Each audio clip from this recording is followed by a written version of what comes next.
Looking at across northern Nigeria, armed bandit gangs are increasingly sophisticated, kidnapping people, raiding communities, and allegedly engaging in ransom negotiations and ransom-backed trafficking, generating massive illicit profits in naira and foreign currency. Could you help us understand what mechanism they use to launder or convert illicit earnings into maybe quote unquote legitimate wealth? Well, what we find ourselves, what we now have to confront, especially in northern Nigeria, not in all parts of northern Nigeria,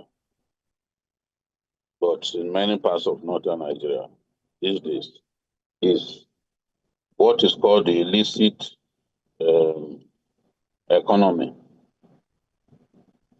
Armed groups are occupying forests that have been left unattended to for so long. What these people do is they attack villages, murder people, set, in some cases, entire villages ablaze, especially when they are confronted by vigilantes. And then it is largely rural banditry that is taking place in our country. A lot of people get kidnapped. They are kidnapped on highways in those rural communities. Now, I have to say that Zamfara State is the epicenter of banditry in our country.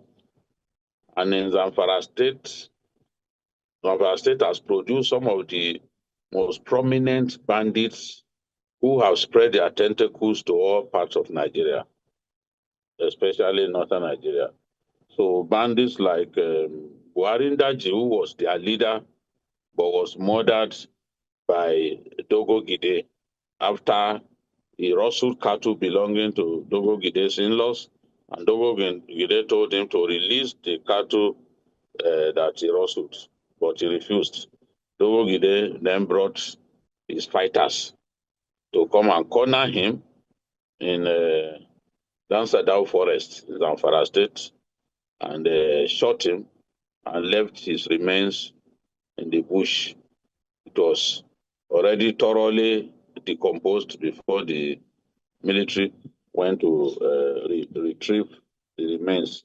Other people like Halilu Sububu, who was eliminated recently, Bello Tuji, these are Ado Hailero, these are prominent millionaire bandits. These are the real bandit leaders. They are very rich. Their foot soldiers are very poor. That's why when you see their pictures, even when they are arrested, you'll be wondering that maybe they sometimes collect as much as 100 million from an individual, the family of an individual that they kidnap. How come they are looking so tattered, looking so haggard? It is the big boys, the Ado Haleros, the Halilu Sububus, the Bello Trujis. These are the ones, the Dogo Gides, the Jambros. These are the people who make all the money. And it is a multi-billion naira business. They first started with cattle rustling, then moved to semi-community attacks. They were attacking villages. And after that, they began to establish bandit camps and um, recruit a lot of foot soldiers. And they were buying weapons. With time, they became so strong to the point that they didn't think that it was risky to confront soldiers, to confront policemen. Now, someone like Bello Truji is stinkingly rich from proceeds of banditry. Bello Truji has investments in several states of northern Nigeria, like Sokoto, like Kano, even here in Lagos, he has investments. He has many articulated vehicles, trailers that bring cattle to the south, and those trailers bring animal feed to the north. So his boys, those who run the business for him, they know that, run his business, but they know that if they are found wanting, he's going to waste them. And these guys have thousands of cattle. In fact, I would not doubt it if I was told that the big bandit leaders in Nigeria have cumulatively up to 1 million heads of cattle. And their main, like their, what I can call their fortress, is a place called Bayanrua. Bayanrua in Zamfara State is located at the back of the Great Bakolori Dam. The terrain is treacherous, but it guarantees them access to good pasture because of the availability of water and all that. So they've remained there for so long. What has worsened banditry is the fact that they are able to recruit a lot of residents of those communities where they are based. And of course, their deep involvement in illegal mining. Someone like Alilu Sububu was mining gold in Anka, Ukuyum. Both local governments are in Zamfara State. Zamfara is very rich in gold, and you don't need to dig several meters into the soil before you encounter gold in Zamfara. And these boys do a lot of gold mining, illegal gold mining, and it's also helping them to find the money to buy weapons. Another factor fueling banditry is the activities of conflict entrepreneurs, those who sell petrol to them, because in their forest they need petrol. Some people take petrol to them with which they fuel their motorbikes, because they rely so much on motorbikes because of the uneven terrain and all that in those forests. And their favorite motorbike is the Honda brand. When I went to do some interviews, when I went to interview some bandits in January this year in Kaduna State, I saw that they preferred that Honda brand. I don't know, maybe it's stronger than other brands of motorcycles, but that was what they preferred. So these conflict entrepreneurs help them to get bread, to get Maggie. They like Maggie a lot, so with it, their wives can cook meals for them. Their women can cook meals for them. Then petrol, as I said earlier, bread. They need bread in ample quantity. So then, of course, some of Nigeria's security agents also provide them with even ammunition. They buy bullets, sometimes illegally, from even some policemen. And of course, these conflict entrepreneurs also sell Indian hemp to them. So these drugs are fed to their poor foot soldiers so that they can be crazy enough to take a life when necessary. They'll be ready to kill at any point in time.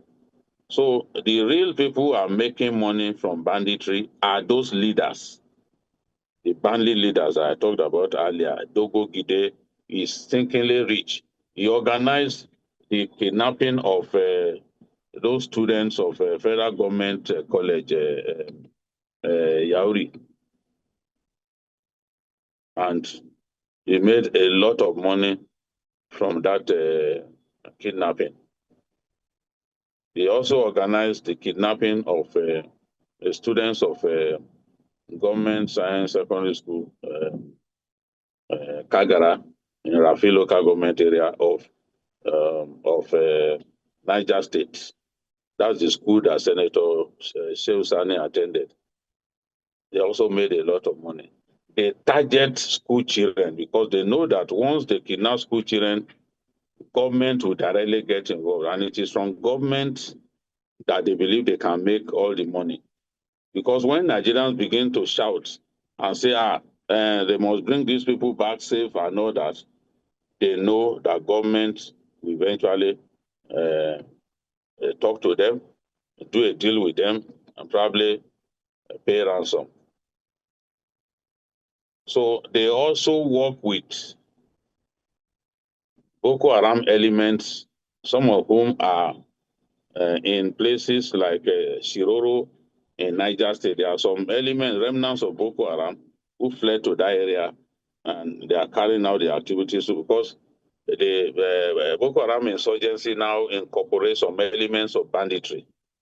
It was Boko Haram that organized the kidnapping of train passengers.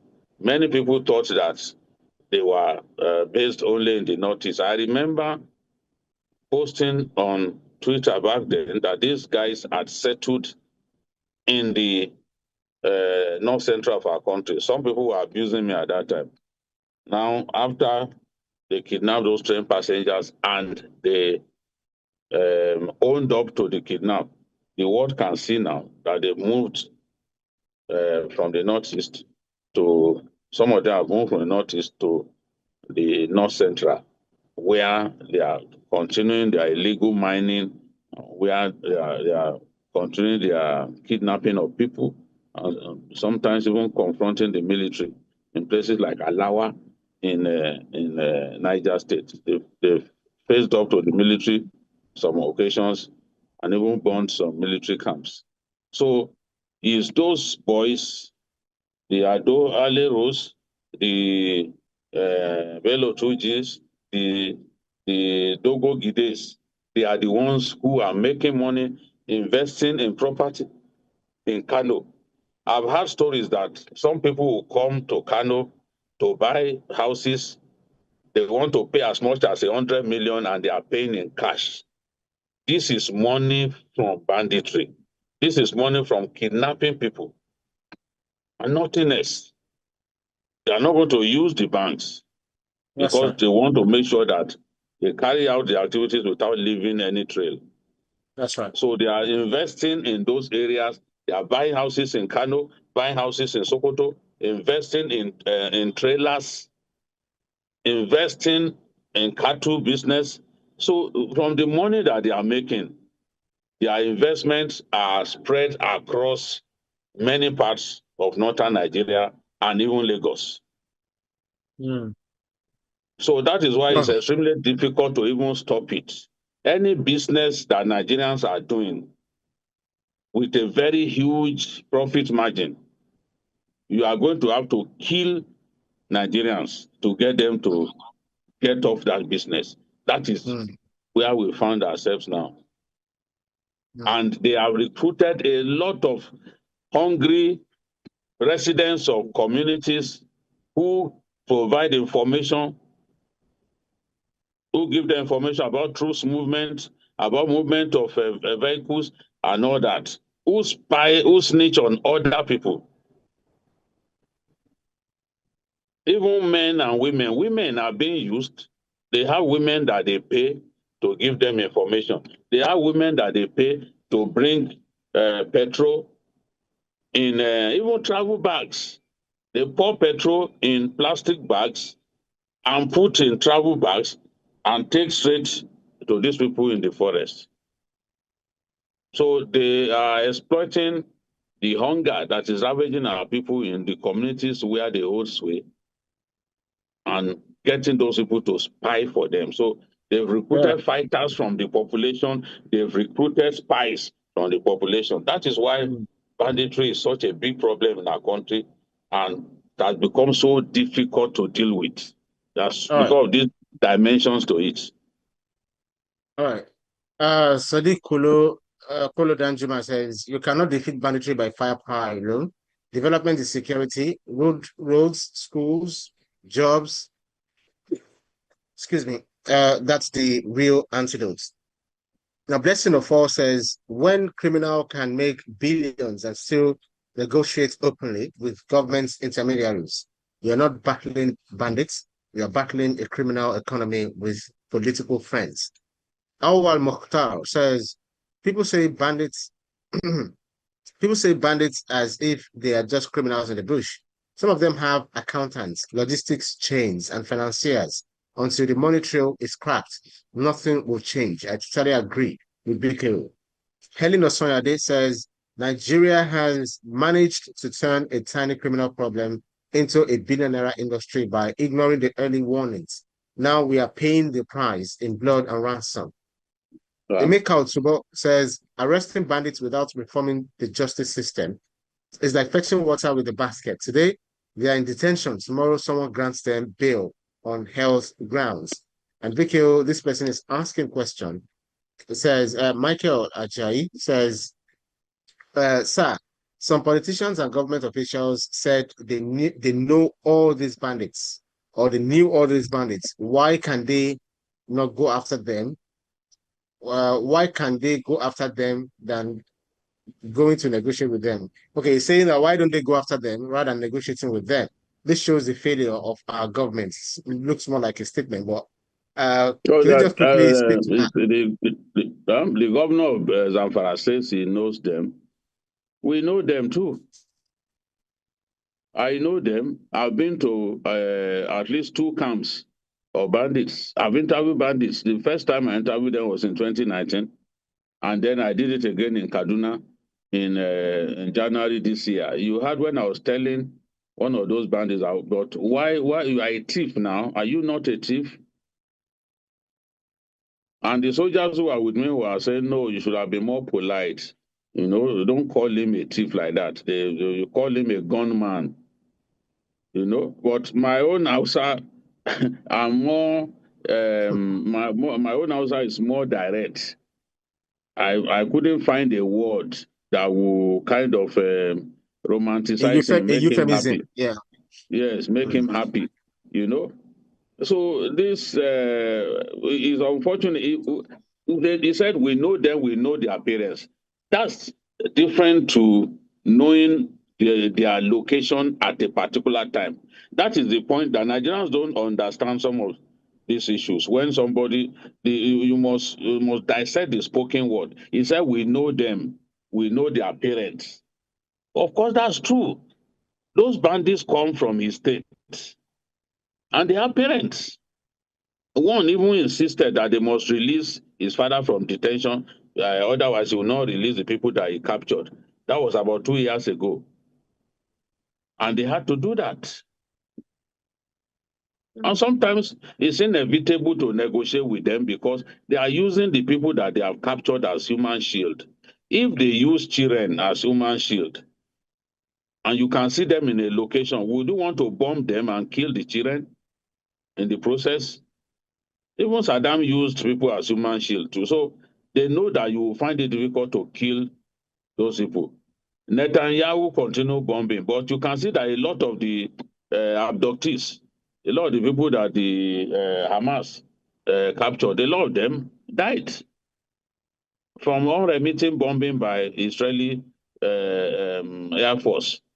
But it's not Defense force. everyone who would, if today they capture 100 children, and the president sends the Air Force to go and bomb the location where they are, bomb where they are, and they kill those 100 children in the process. The damage that will do to the government will be incalculable. So that's why they always, they are forced. Once you allow them to take those children away, it becomes difficult to rescue them. You must stop them from getting away from the location. But once they've taken them, they have reached the location where they are going to sit with those people. They become human shield. At that point, military efforts will be difficult in terms of rescuing the people who are abducted, except you are preparing to wipe away everybody. So people must bear this in mind. If your own child was kidnapped, all you want to see is for that child to be brought back home alive. If they pay ransom at that point, you won't feel bad. All you want to see is your child brought home alive. So it can be difficult, it can be tricky to the armed forces sometimes once they've taken these people away. And they usually use bikes to move them around. So they are faster and they understand the forest very well. The military vehicles will find it difficult to move around in those forests. So you can't, to stop them is a problem. Don't allow them to pick those children. That is the best thing. Once they pick those children, you are then forced to negotiate one way or another. This is and the more you negotiate with them, the more money they make. So negotiating with them, in my view, is not even, Israel too is known to have negotiated. Israel will negotiate sometimes. Israel is ready to free 4,000 Palestinians just to release 3 Israeli soldiers, or to release the remains of 3 Israeli soldiers. So you can say you don't want to negotiate with people, but when you look at what you will gain, you then think that, okay, it's necessary. But the more we do it, the more we pay them, the more they have money to buy their motorcycles, the more they have money to buy their weapons. So it's a difficult situation that we find ourselves, honestly. Well, that's a fine place to leave it. That's our show for today's edition of Issues with Jide. Special thanks to you, Baba Jide Kolade Otutoju, for those insightful analyses, as always. Thank you, Brian. We hope that one day we'll be able to defeat banditry in our country, but it will need extreme measures. It will require extreme measures. That's right. Well, thanks to our audience for keeping our company on every edition. You can see the program again anytime by subscribing to our YouTube channel, TVC News Nigeria. Click on the subscribe button to get the latest information. You can also follow us on our social media platforms at TVC News NG. I'm also at Ibrahim_Shita. On behalf of the rest of the team, I'm Ibrahim Shita. See you again next edition. Bye for now.